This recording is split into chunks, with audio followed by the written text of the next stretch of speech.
Good afternoon. Welcome to the Barefoot Bay Recreation District Board of Trustees regular meeting for May 8, 2020. Meeting will come to order. As we do before each meeting, we would like to take a moment of silence to remember all our military personnel who have or are still fighting to protect this great country we live in. Let's also remember all our Barefoot Bay residents, both past and present. And please remember all COVID-19 victims who did not make it from the virus, and pray for the COVID-19 will end real soon. We will follow this with a pledge of allegiance led by yours truly. So now let's have a moment of silence, please.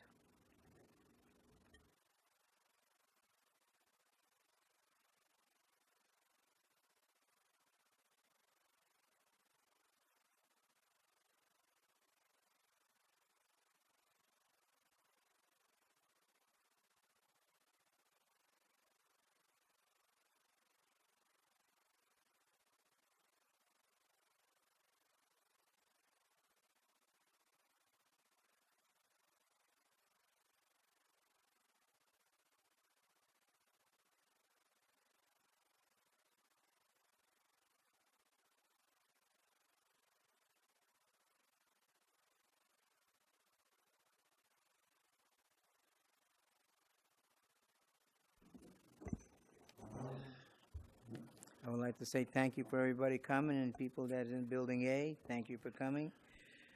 Roll call. Trustee Compton, please do the roll call. Yes, Chairman Klosky, are you with us? Here. Trustee Mino. Yes, present. Trustee Henderson. Yes. Trustee Compton is here. Trustee Loveland. Yes. We also have with us today our district manager, John Coffey, our district clerk, Stephanie Brown. We have legal counsel, Cliff Reppinger. We also have with us Ernie Cruz, our golf operations manager, and I understand that we have other staff management available who are viewing remotely and available if we should need them today. We have a quorum, Mr. Chairman. Thank you, Roger. First thing on the agenda is there's two sets of meetings, one for April 21st, 2020, and that's the Board of Trustees meeting, and also on April 28th, the budget workshop. The chair will entertain a motion. I make a motion. Luann made a motion. Second. I'll second. That was loud. Roger seconded. Any discussion on that motion? Hearing none. All in favor of the motion, please say aye. Aye. Motion passes. Treasury report. Trustee Loveland, would you be so kind as to read the Treasury report, please? Treasury report for May 8, 2020. Cash balances in general fund as of 4/30/20. Total petty cash, $2,500. Operating cash in banks, $2,973,723.34.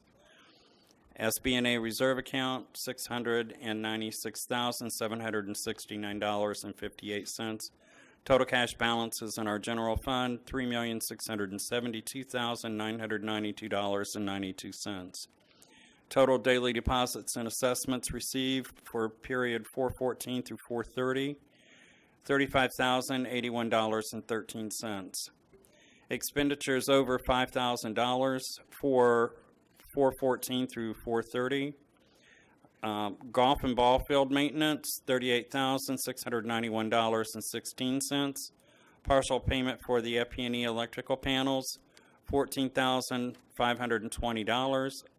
Electricity, $7,243.92. Employee health insurance, $22,812.09. Roof replacement deposit, $62,075. Legal fees, $12,356.13. Management fees, $13,264.14. Payroll, $42,579.58. Payroll tax, $12,649.39. Payroll for week ending 4/26, $43,777.24, and payroll tax for week ending 4/26, $12,811.24. $812.55. Expenses over $5,000, $282,781.20. I submit the treasurer's report. Thank you, Randy. Chair will entertain a motion. I make a motion that we approve the financial report. Second. Roger Mayor, second by Mr. Mino. Any discussion on that motion? Hearing none. All in favor of that motion, please say aye. Aye. Aye. Motion passes. Audience participation, I understand we have some over, about 11 people over there. Then John Coffey has two, he's gonna read. Yes. I'm sorry, I didn't. First one is from Jack Reddy of 806 Tamarind Circle. One, I support the $2 per month assessment increase. Two, I'm not in favor of borrowing $1 million. I recognize many repair and maintenance projects are needed, but this large amount for borrowing is a concern. Borrow what you need if you feel you must borrow. Three, fix the lounge roof. My suggestion for a safe reopening are A, open the lounge and pool areas, spacing the tables safely so residents can enjoy being outside. Remove 1/2 to 2/3 of the pool chairs. B, since golf is open, considering allowing folks to have beverages in building D&E with spaced out tables. Short summary. Our residents are getting cabin fever. Give us a couple areas to say hello at a distance. Press forward with a plan to reopen as much of Barefoot Bay as possible. Maintain a slim budget until we can return to semi-normal. Thank you for your attention. Letter number 2 is from Richard Schwatlow of 636 Marlin Circle. Oh.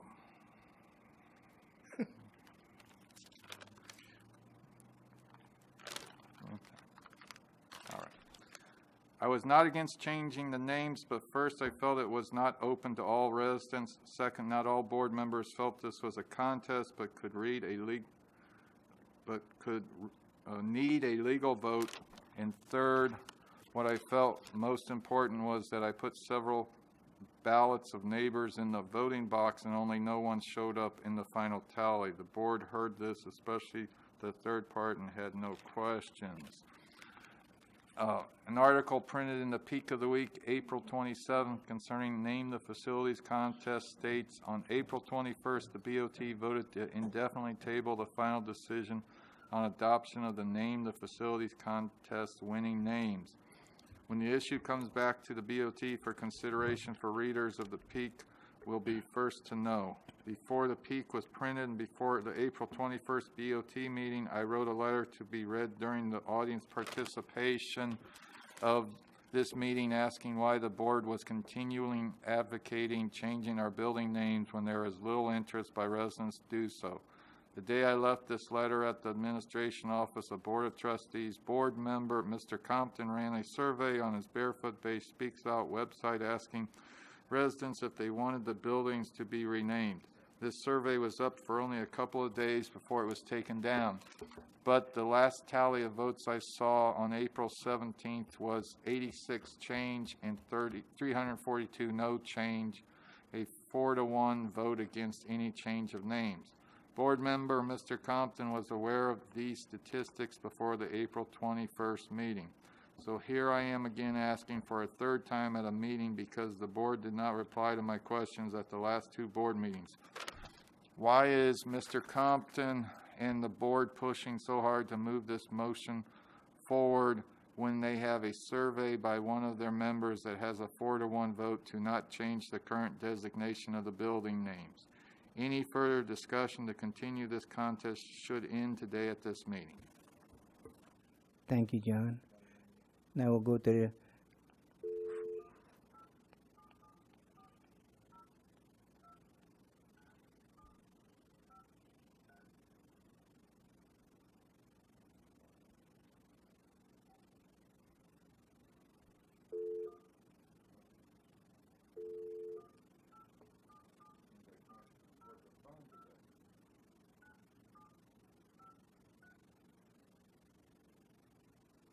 Welcome to AT&T's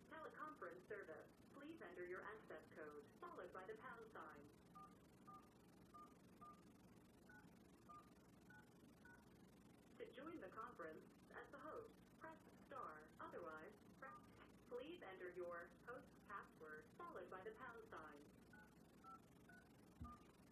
Please enter your billing identifier followed by the pound sign. You entered 11109. To accept, press 1.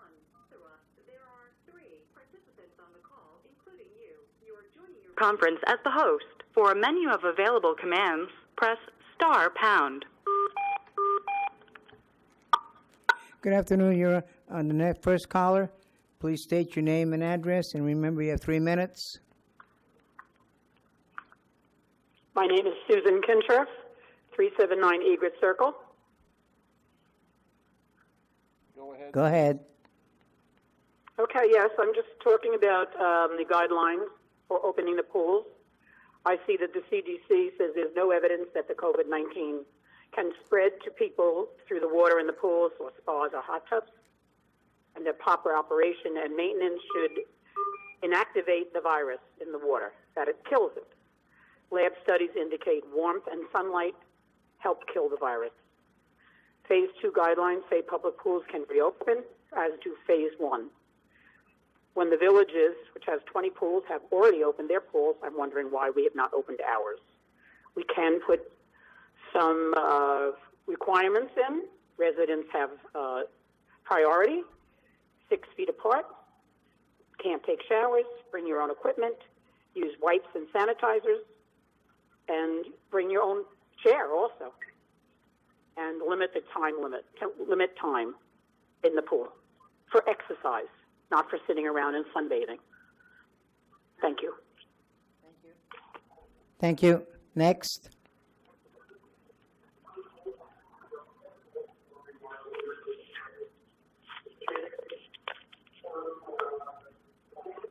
Hello?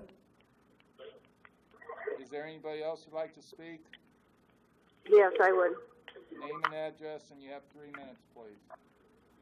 Dawn Fowler, 709 Silverthorne Court, Barefoot Bay.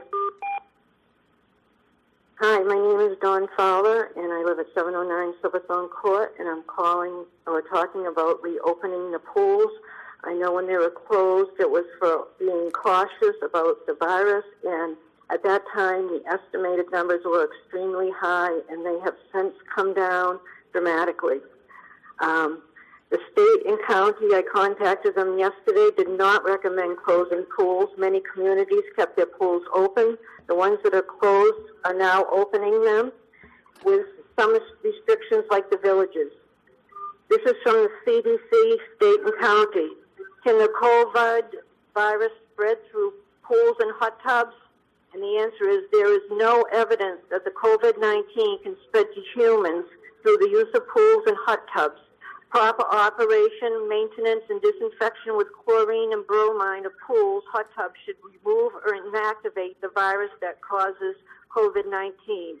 The COVID-19 virus is deactivated quickly using Florida rule-compliant chlorine and bromine concentrations in pools and spas. There is no evidence it can be spread by treated with water per CDC and the World Health Organization. Also, on President Trump's 423 press conference, he stated how the sun, heat, and humidity kill and deactivate the viruses. And there's a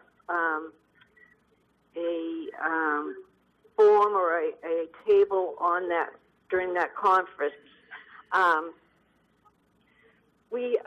The best thing for us is our well-being is to be out in fresh air and sunshine. Those that don't use or want the pools open don't have to use them. We could put up a sign that says swim at your own risk. I will gladly sign a waiver saying I will not sue Barefoot Bay if I contact the COVID virus. I would or could even wipe down my own chair with disinfectant. Please open the pools, or at least 1 or 2 for now, with restrictions if necessary. We've been in our homes for 2 months. The president and the governor want us to reopen and get back to normal. There was only one case in Barefoot Bay, and the surrounding areas are very few. So dying of COVID is a very slim percentage. We have a right to, as adults, to make our own decisions on what is best for us. Thank you very much. Thank you. Next. Is there anyone else who'd like to speak?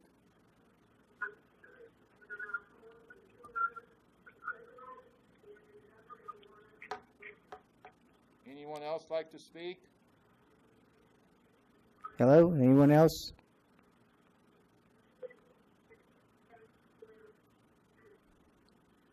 I guess not. So the audience participation is now closed. Thank you.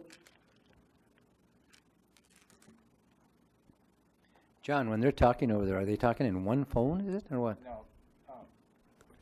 They're calling from a cell phone, probably their individual phones. Oh, okay. Our unfinished business, the building area renovation project authorization for Chairman Kloski to sign the contract. Well, I understand there's, we still got a few more, maybe Reppinger can explain it. Yeah, we're going to ask to continue this item to the May 26th meeting. There's a couple of items still outstanding that the contractor is looking at and needs to run some of the general condition language by the surety. The general terms of the actual agreement that were sent out probably won't change very much, so that the base agreement probably won't, but there's some issues with some of the general conditions that we're looking at. So we're just going to ask to table that or continue that to May 26th. Request a motion to table to the 26th Board of Trustees meeting. Sure. I'd make a motion that we table item 8A and move it to the May 26th BOT meeting. Mr. Minor made a motion. Need a second? I'll second. Randy made a second. Any discussion on that motion? Hearing none. All in favor of that motion, please say aye. Aye. Motion passes. Thank you. A new bill on our new business. We have assignment of lease. John? Kathy Mendes, who's down at Building A, said there were two people on the line who were trying to speak. Do you want to reopen it or keep it closed? Should we? If they think, being that with all this mess and everything, yes, reopen it. Give them a chance to do it too.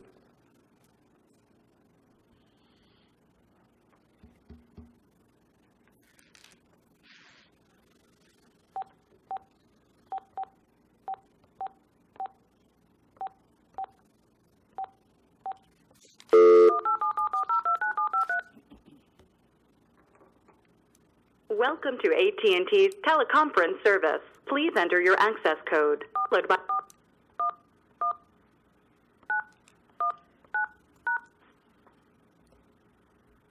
To join the conference as the host, press star. Please enter your host pass. Please enter your billing identifier. You entered 11109. To accept, press 1. Otherwise, there are 1 participants on the call, including you. You're joining your conference as the host. For a menu of available commands, press star pound. Good afternoon. Anybody start to talk under audience participation? Hello? Hello, is there anyone like to speak under audience participation? I just got a text, they're dialing in right now. Okay.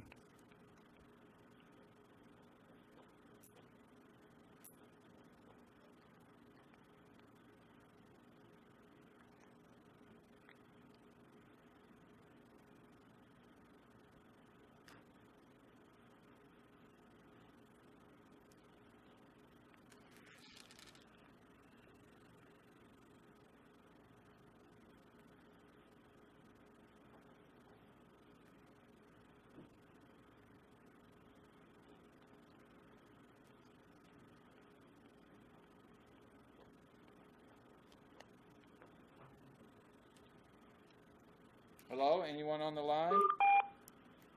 Hello, anyone on Hello? the line? Yes, please state Yes. your name and address, and you have 3 minutes. Tori Bernstein, 707 Silverthorne Court. I just basically was going to kind of repeat what Dawn Fowler had said about the pools opening and how all the other pools in the area are open. And I noticed pool 2 had all the chairs separated. It looked very good, and if they weren't feeling safe with that, to go ahead and remove them, just so we could exercise and get back to a little bit of normality. There's somebody else that would like to speak. Can I just hand her the phone so she doesn't have to go through the numbers? Go ahead, Yes, please. please. Okay, sure. Hello? State your name and address, please. Name and address, and you have 3 minutes, please. Mick Kelly Jury, 1143 Wren Circle. Go ahead, please.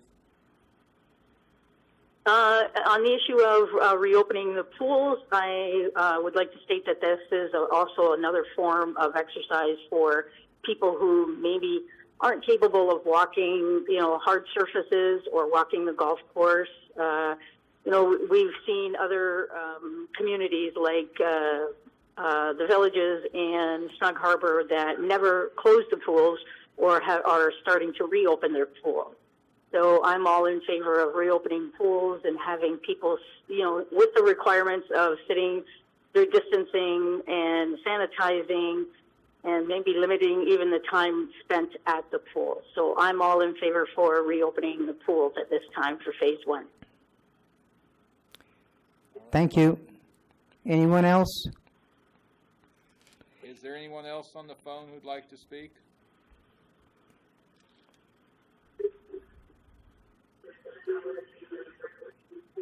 Anyone who'd like to speak?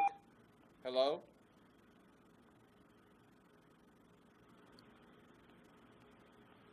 Anyone who'd like to speak under audience participation?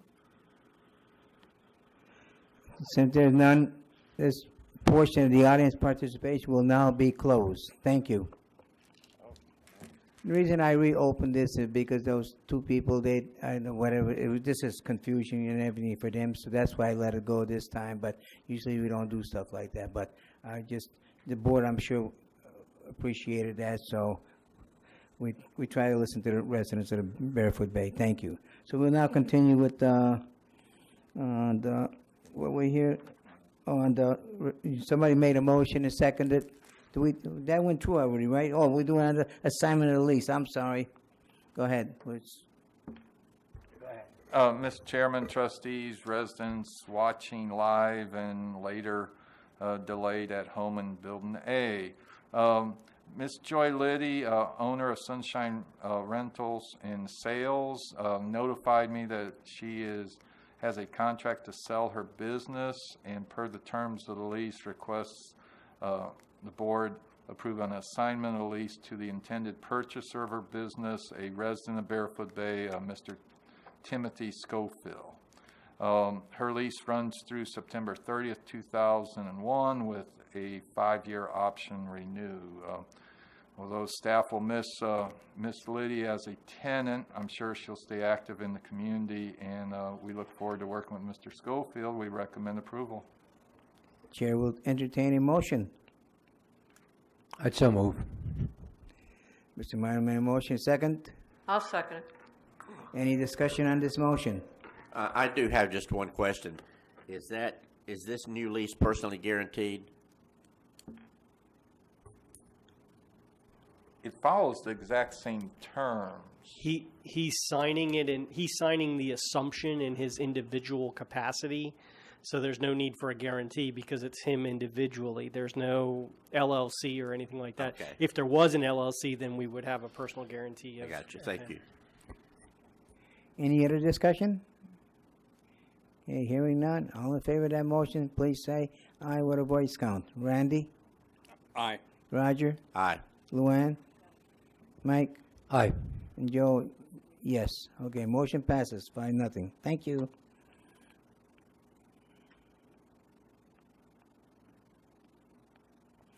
Next is the replacement of the golf course irrigation satellite boxes. John? At the April 28th, 2020 budget workshop, the BOT reached a consensus to stick with the current style of irrigation heads for the future irrigation replacement, necessitating the replacement of the satellite boxes. Mr. Cruz has obtained a quote from the vendor who is the authorized dealer in our area for the Westco turf, which is Westco turf. Per our policy manual, we're able to, we don't have to get a second bid on this when the vendor is under contract to maintain the property, maintain the equipment. The budget is $60,000 for this. Mr. Cruz was able to get a price just under $47,000. Hence, Mr. Cruz is here if you have any questions. Staff recommends award a contract to Westco Turf for $46,869.95, waiving the second bid requirement per the exception to competition number 7 rule. Chair will entertain a motion. I make a motion that we approve the purchase. Roger made a motion. second Need a it. Second, Mike. Any discussion on this motion? Just a question, what was the, what did we originally budget for? How much? 60? 60. Okay, that's a good job. Any other discussion? Hearing none. All in favor of that motion? With a voice thing. Randy? Aye. Roger? Aye. Luann? Mike? Aye. Joe, aye. Motion passes. Thank you. Next is proposed reopening timeline. John?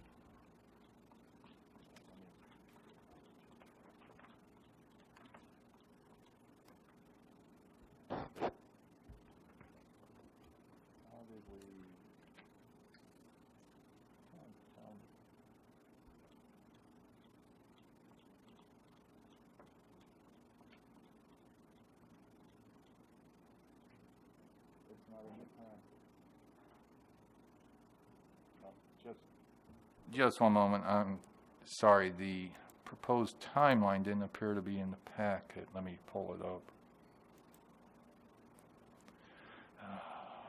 It's going to take me a moment. Anyway, I'll start speaking and try to do two things at one time. It's always a challenge for me.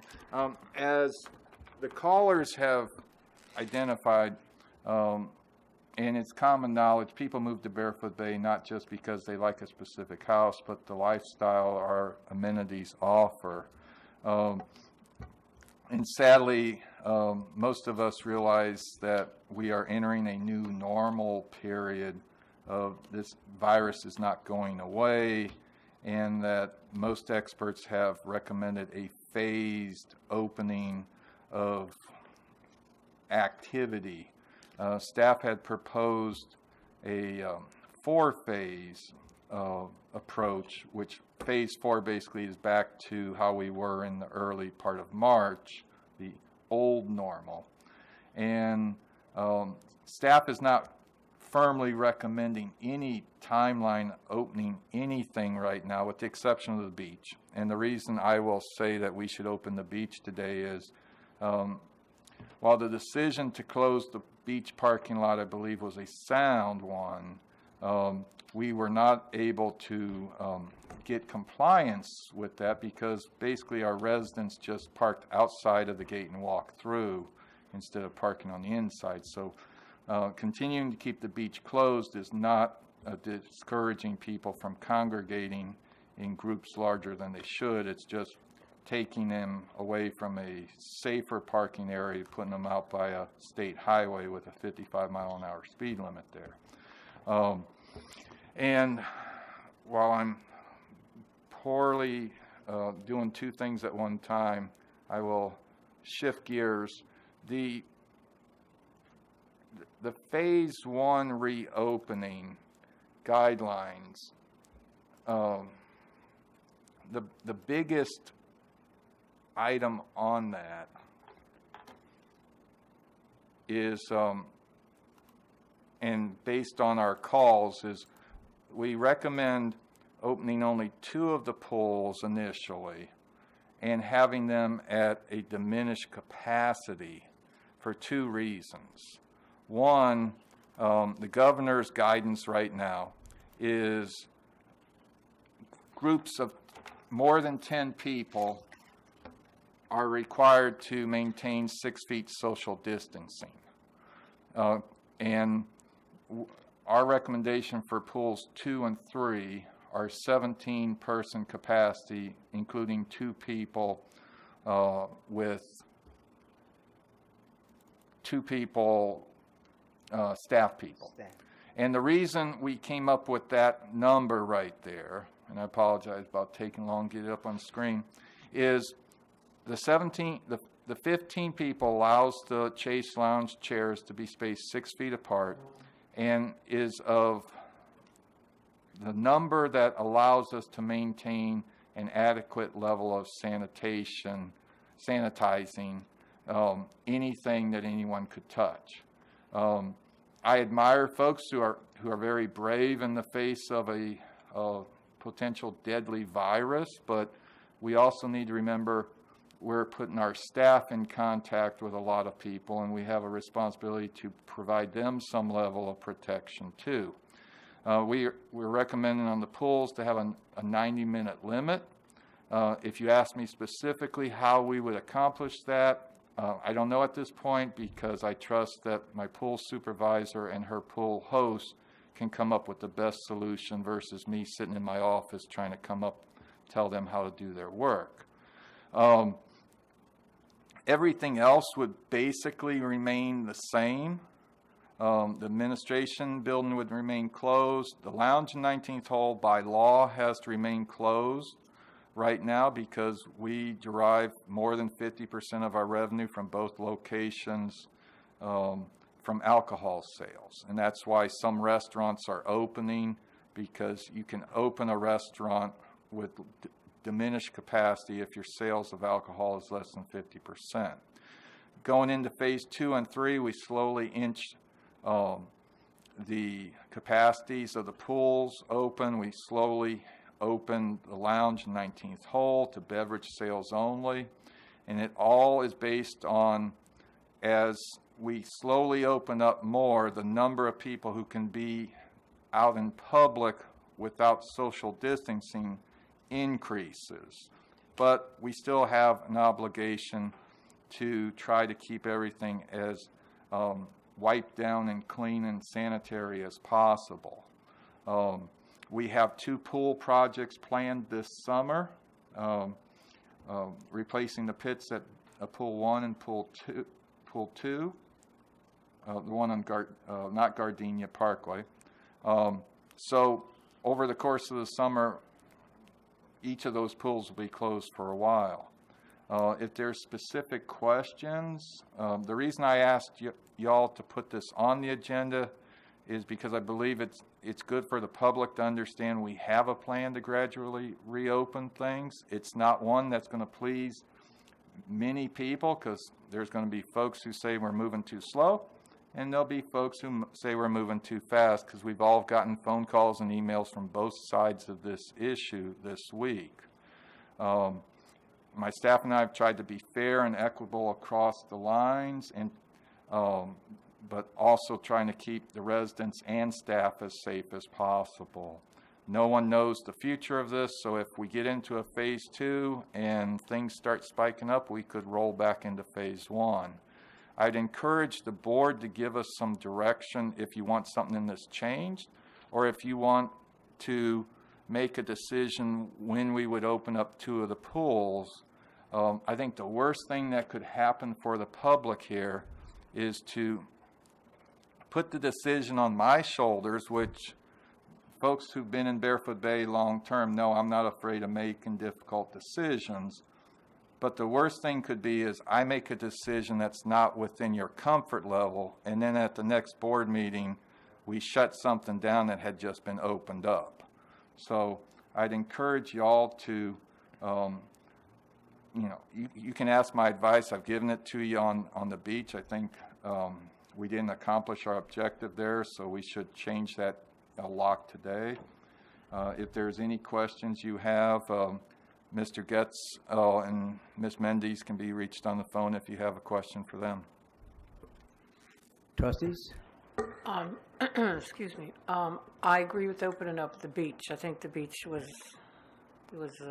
should be open, should be unlocked, let them park, because they're going in there anyway, so Yes. it doesn't really make a lot of sense to leave it locked.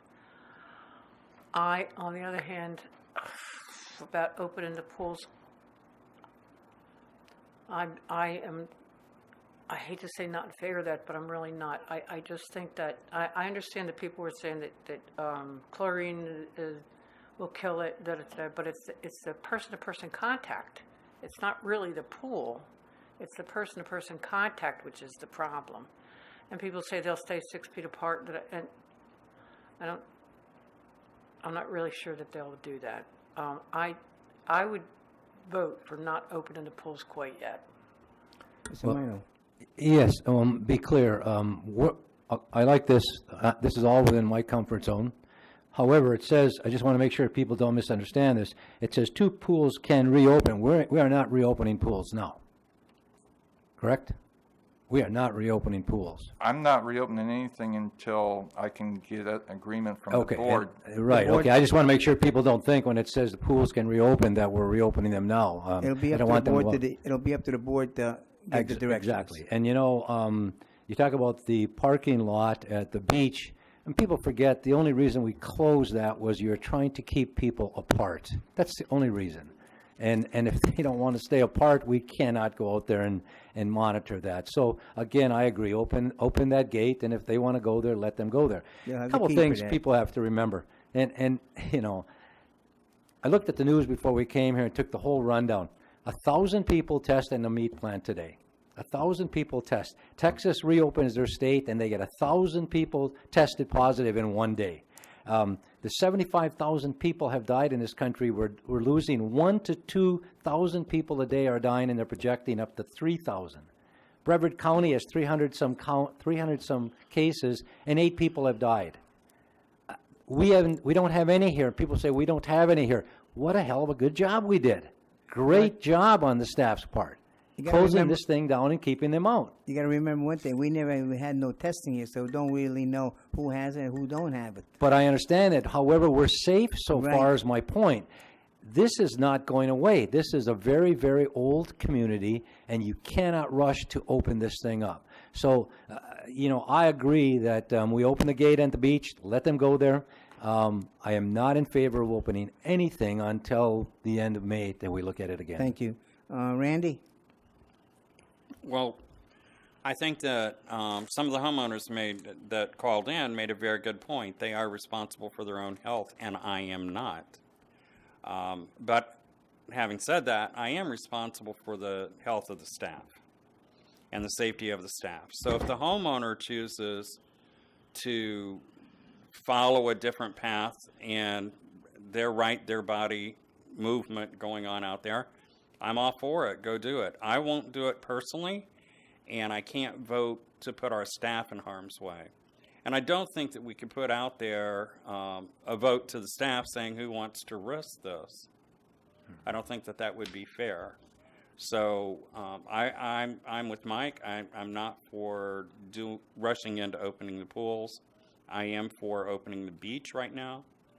And you know, I mean, this virus, I'm amazed at how many medical experts we have in the community, yet we can't call in on a line.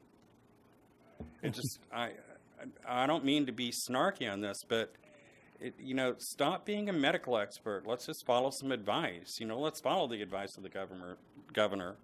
Let's follow the advice of the doctors would be a little bit more in line with what I would think that we would do, but hey, each his own. No, I'll vote for the pool. I mean, I'll vote for the beach, but I have to go with Mike on the pool. Roger?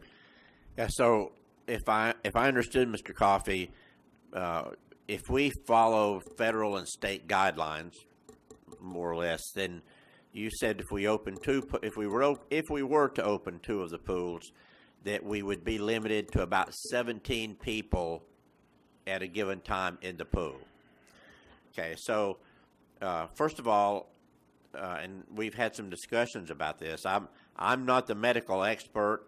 I believe the medical experts reside in the state and at the federal level, and I think we should be taking our direction from them.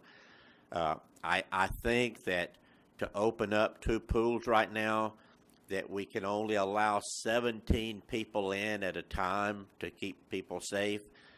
I think that's I think logistically and trying to work that out and allow 17 in for an hour and then pull them out and allow 17 more, and to try to staff it with the amount of people that we would need to staff it with, I think we're just asking for more heartache there than what we will gain by trying to make that work.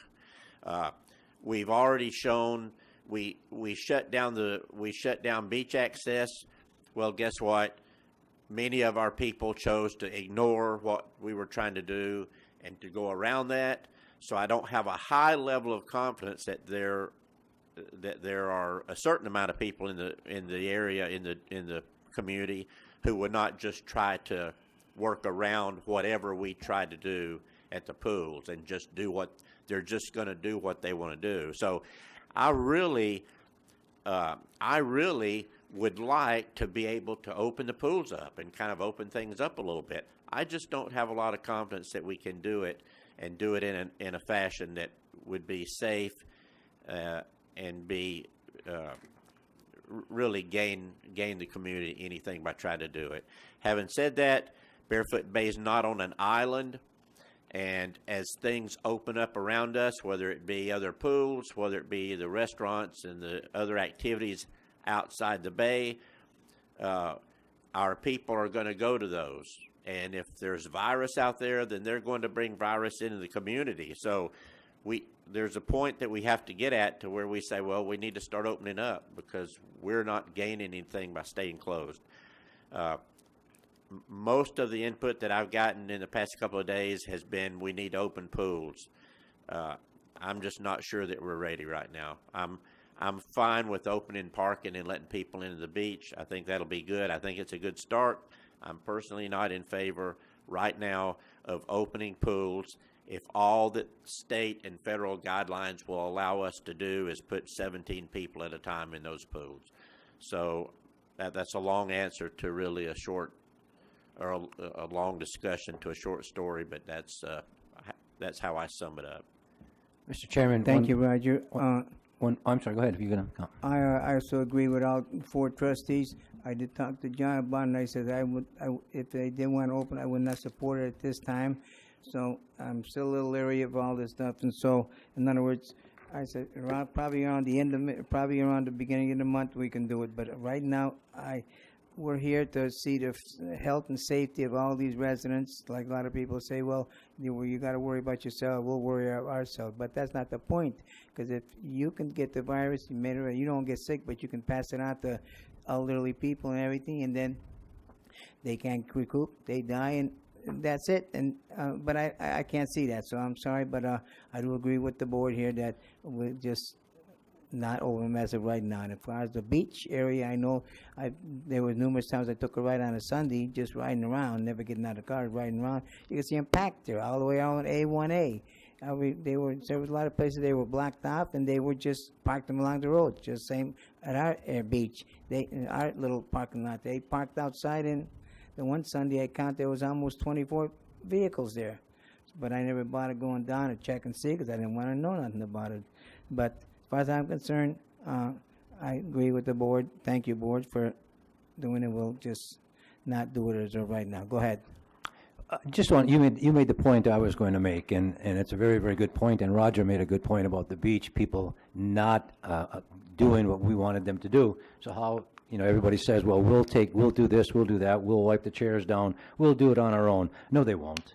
We were at a beach, not our beach, but we were at a beach up the other day. There were parties going on with over 100 people together having beer parties on the beach.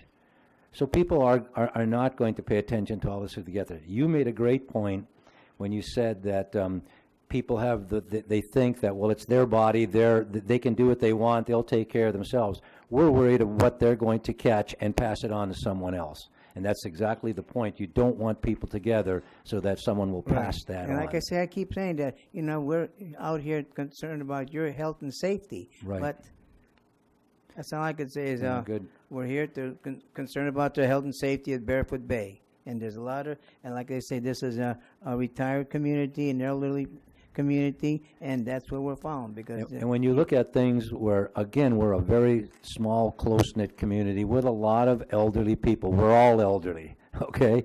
But you look at that, and you look at that meatpacking plant, and they have 1,000 people in the one plant tested positive. 1,000 people. So you know one got it, spread it, and all of a sudden it's 1,000. You cannot let that happen here with this age population. Thank you. Mr. Chairman, if I could Go ahead. suggest, I'd like to send out a general email distro to the residents announcing the beach is open. Is it fair to characterize, you know, I understand the pools will remain closed, but the board will reconsider possible openings at the 26th meeting? No problem. I have no problem with that. Okay. I don't think the board has No, any I agree problem with that. That's fine. I agree. Yeah, I agree too. And I'll say right now, if with things opening around us, if come the 27th, if this thing still seems to still be tapering down, we've not seen any spikes, any significant comeback of it, then I'll probably have a totally different view of what we need to do. But it's not quite right for me just now. Thank you. Can I? Go ahead. What's wrong with this thing? I personally think we should wait till the first meeting in June. The 26th is, what, 2.5 weeks? 26th of May, we could talk yeah. about it at that time too, but, Yeah, don't I don't forget, think, June I don't is think not we're too- saying we're going to open anything on the 26th. We'll No, just we're gonna- review we're it gonna on the revisit. 26th. yes. I think that we need to be talking to the subject matter every time we meet, because it does change. It changes almost daily. And I think that every time that we have a meeting, we need to look at what we can or cannot open and why we can and cannot open it. One of the things that I have noticed that a lot of the homeowners aren't as concerned with what is opening or what's not opening. They're concerned because they don't feel that we're communicating enough with them on where we are, what our thinking is. So, John, I like your idea of getting that email out. Maybe we do a weekly update of things are still the same, even if they're still the same. I do apologize. I did not realize until I was scrolling through that the actual 4-phase reopening plan was not sent out in the agenda. So if I could request you look at it over the weekend, and if any of you have a heartburn about something in it, you know, I can keep this quiet, but if not, I could start to share aspects of this with the public through the peak of the week, through emails. I think the biggest thing, and possibly one concern, and Trustee Compton and I had that discussion about the 17 people, including staff. We may just want to go straight to phase 2 on the pools. Hold the pools closed until we can go, because phase 2 is when the state will say 50 people can be in an area, but we would go up to full capacity of the pools, but go up to half capacity, which is 27. And I think 25 residents at a time gets you a lot more people in there versus the frustration of, let's go to the pool, and then you get there and it's at capacity. Because right now everybody who wants to go to the pool knows it's closed. We open it up at that first phase, let's go to the pool, and then you get dressed, go to the pool, and it's at capacity. You're more frustrated than you are sitting at home grumbling about the pool being closed. Yeah. Mr. Coffey, are you talking about this page, this document that we didn't get, that we have on the table here? It's called the conditions-based Yes, that's the reopening. one. This one. So we didn't get it with the packet, but it was on the table today. You know, you can do what you want, but I would never send this out. There's so much information here, very, very good information for the board. There will be 500 people who will misinterpret the first paragraph. Yeah, I didn't mean I would never send this the out. whole thing. I meant Oh. like elements of it, Okay, like okay. about the mainly capacities and Right, stuff. okay. Or even in the peak of the week, just a status update. I mean, it may be nothing. Nothing may change, or it may be that we're looking at something to change. But- Your summary was very good to me in the beginning of this, and, I agree. that's what they need is a summary, one voice saying this is what we plan and here's where we're going. Yep, I agree. So thank you. We don't need to make a motion on that. No. Okay, thank you. Okay, next is the community manager's report.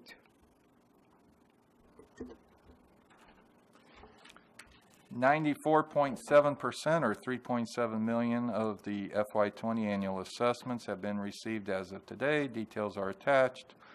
At the 4/28 ARC meeting, 10 consent items were approved, 6 others were approved, 2 old business, 1 tabled until homeowner gets permits, and 1 not approved until homeowner gets an ARC application and county permits. At the 5/12 agenda, next week, there are 17 consent items, 6 other items, 3 old business extension requests. Of note, previous on April 21st meeting, you approved a severance package for the employees who were laid off. As of today, 17 employees have elected to receive that. Golf course, junior camp is canceled due to the pandemic, and the course aerification maintenance is coming up. Only 9 holes each day. The back 9 and putting greens will be closed June 1st, June 2nd, the front 9.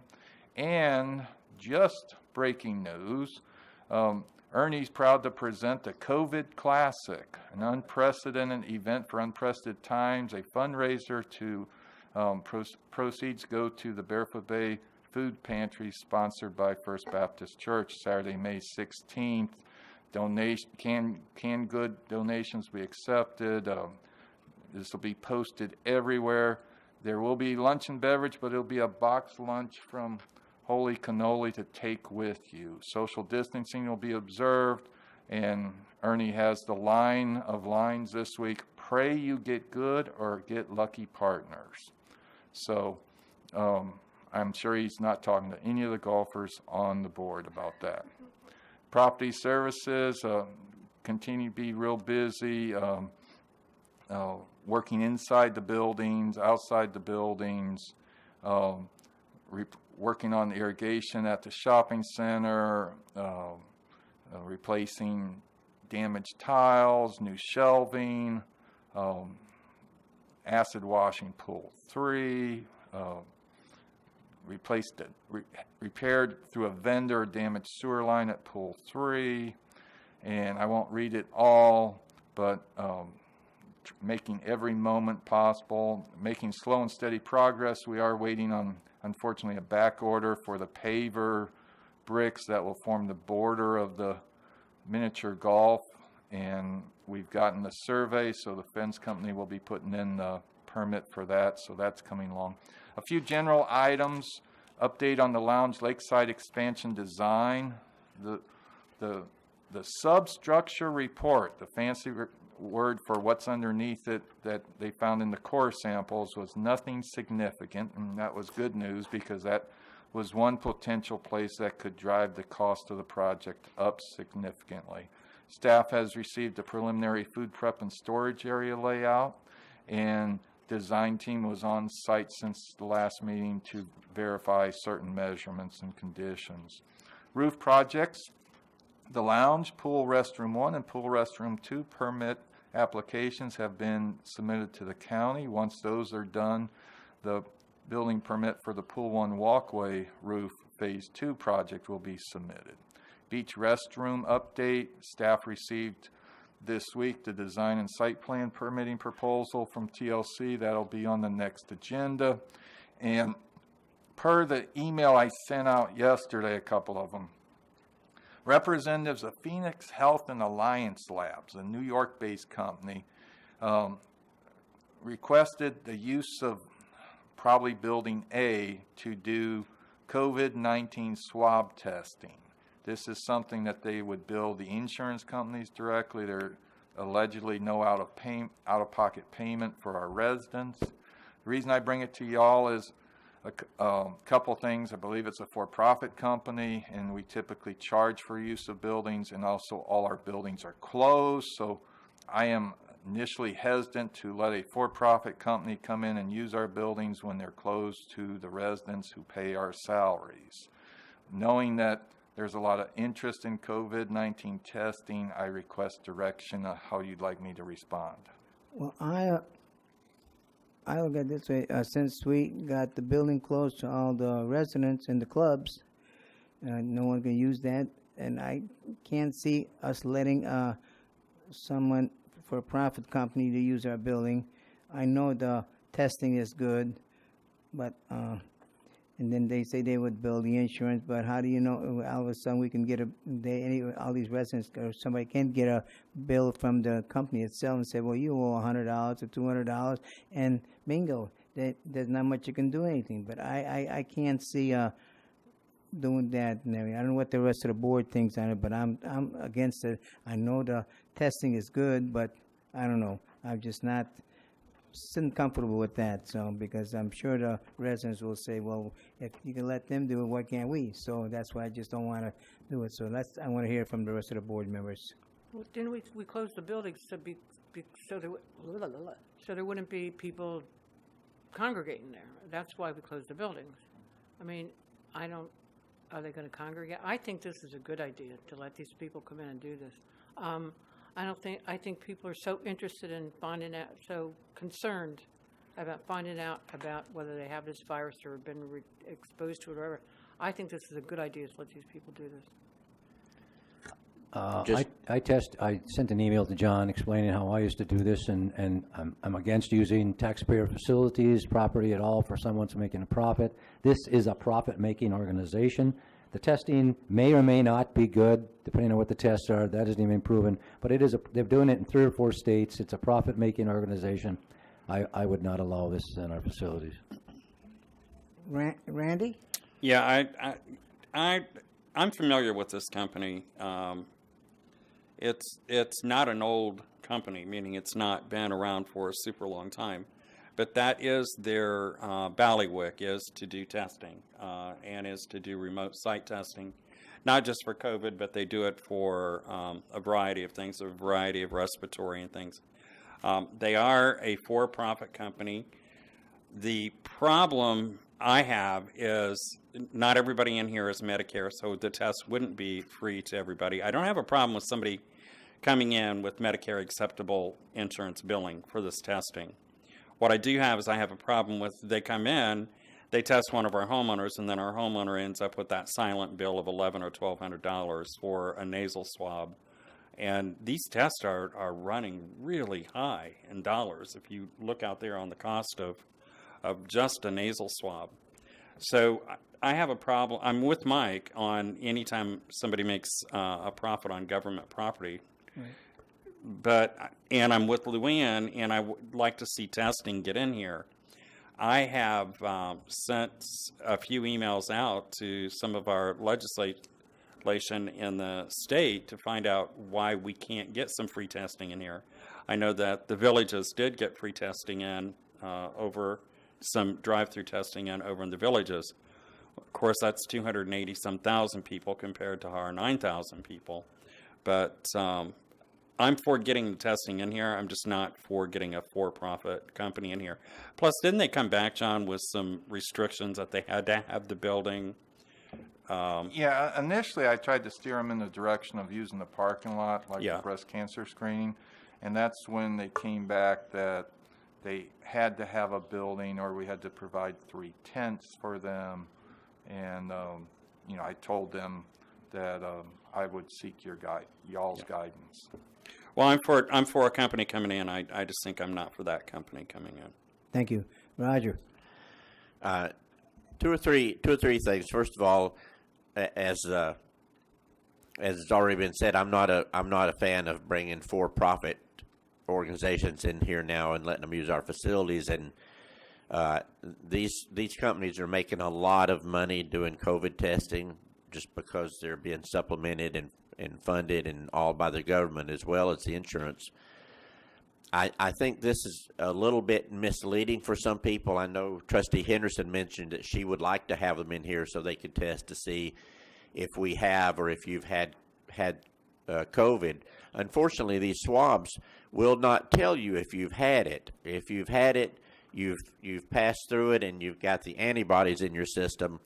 A swab will not pick that up. A swab will only tell you if you have current active COVID at the time of the test. So I don't know that they necessarily tell us the things that some of us might be wanting to know.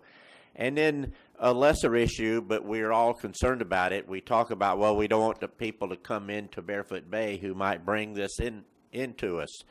And I don't know that this company is planning to come in here and limit this to residents of Barefoot Bay. I'm assuming they would probably advertise and they would probably bring people in from all over the area who want to be tested. So we have the potential of bringing sick people into the Bay who would not otherwise be here. So that's probably the single largest objective that I personally have to it. So for me, it would be a no. For those reasons, in sum total, I would probably say no. Thank you, Rod. Like I say, yes, I like to see the testing and everything, but not this way. So, and like I say, another thing is, I don't know if this will be just for the Barefoot Bay resident. It could be for everybody else coming, Snug Harbor, Grant, all that stuff. But I don't think you can really stop it or what. So that's why I just not for it and everything. I like to see testing, like Luann said, yes, but not the way this company is operating. So we're just gonna. The answer would be to say no. And Joe, you're right. They are just so you know, they've got 2 test sites already set up in Florida. One is in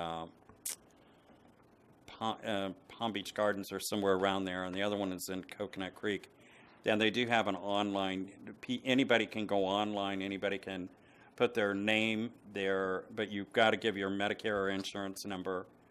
Which makes it which automatically gives them permission to bill, and set your time. So they are already doing it down in Coconut Creek and I think in Palm Beach Gardens. So they do open it up to anybody. So if they come here to this site, then we'll have people from Melbourne or Vera or everywhere coming in. That's here what I did. Yes. to test. So. Anything else? Nope. Okay, that's it. Thank you. Are you done, John? Attorney Reppinger. Thank you, Mr. Chairman.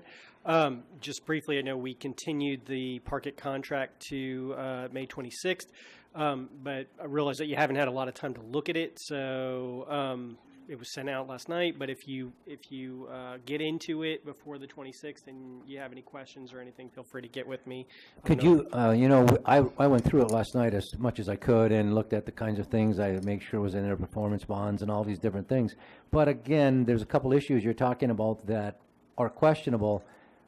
Can you somehow email us or let us know what those issues are in the package? Yeah, and I wouldn't call them questionable. I would just say that there's issues that the contractor wanted to make sure that the surety was good with, and some of those terms. But I will identify whatever changes or from the documents that you've got those so we could, that we make moving forward. I'll make sure to outline what those are. And then other than that, I just wanted to let you know that I did change law firms on Monday. So I know that I've gotten a couple of emails to the old Rossway Swan email address. They were gracious enough to let me have access to that for a limited period of time, but that time has now come to an end. So just make sure if you're going to send me email communication or communicate with me that you have my new contact information, and the cell phone is the same. So that may be the easiest way for you all to get a hold of me is by cell. And that's all I have. Thank you, Mr. Reppinger. Next is the remarks from the trustees, incidental remarks. Randy? Well, my only remark would be everybody stay safe and be patient with us and with the management team here as we do our level best to get things open up again. Again, this virus has no timeline and certainly has not sent us an agenda on when it's going to let up and let us figure a timeline out. So just be patient, be safe, and That's it. Thank you. Roger? No, Mr. Chairman, I don't have anything. Okay, Luann? I agree. With Randy, everybody stay safe. Anybody who plays golf, be sure to play in the COVID Classic, because I think it's going to be an interesting thing. Okay. I'm kind of sorry that you're not letting these people come in and test people, because I think it's important that we get people tested, and I'm not sure the government's going to send anybody here too soon. But anyway, everybody stay safe and have a good time, and see you when we see you. Thank you. Mike? 2 comments. Ernie, he stepped out. Does anybody, talk about this COVID Classic. Does anyone know what kind of a golf tournament this is? Is it a scramble? Is it a 4-person? Is he outside the door? I think he's out there.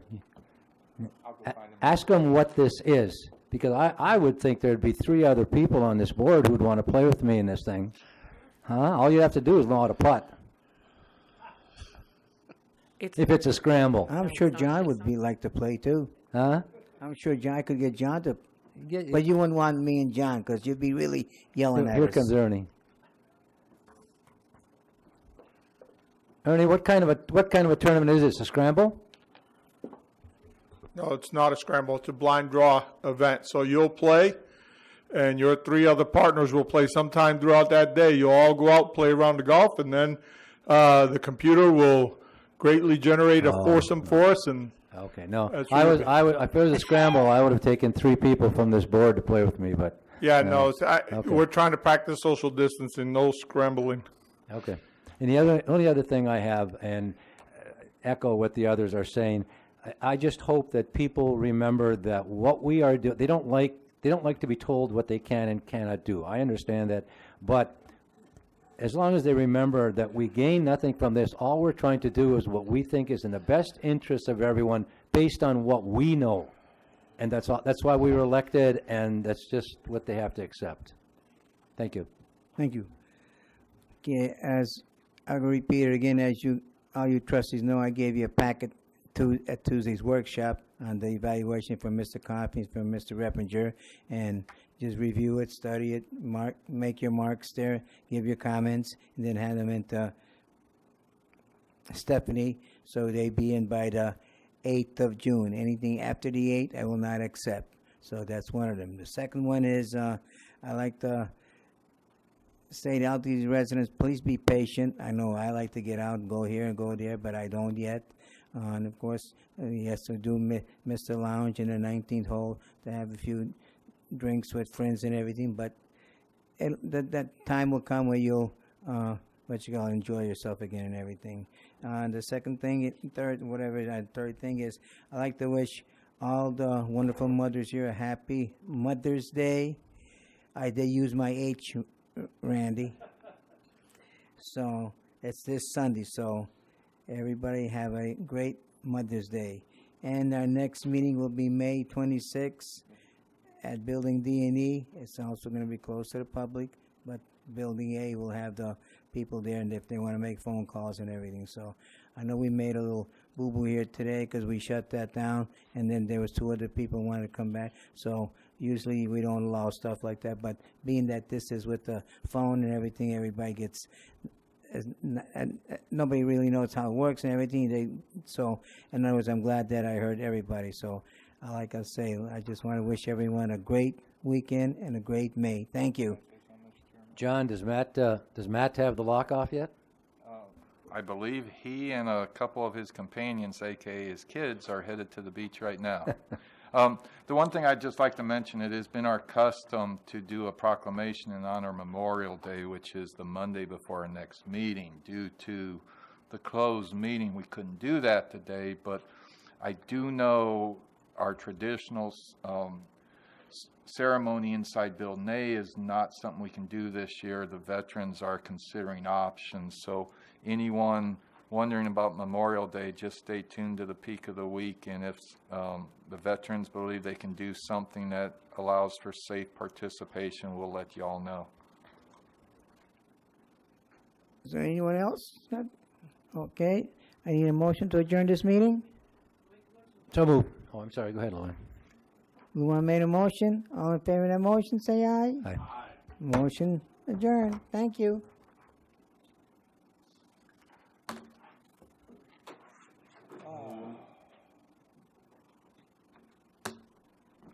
go too bad. No, it wasn't too bad. Just wait till how many angry responses to the email out to the folks am I gonna deal with? Yeah, I know. This weekend about the Yep. pools not reopening. Well, Hey, hey, y'all we're made, concerned I about think you the- made the right call. Huh? I think y'all made the right call. That's what I told you. I was, And, you know, and thank you for what you call it. Letting the board decide it. I don't want you doing that. y'all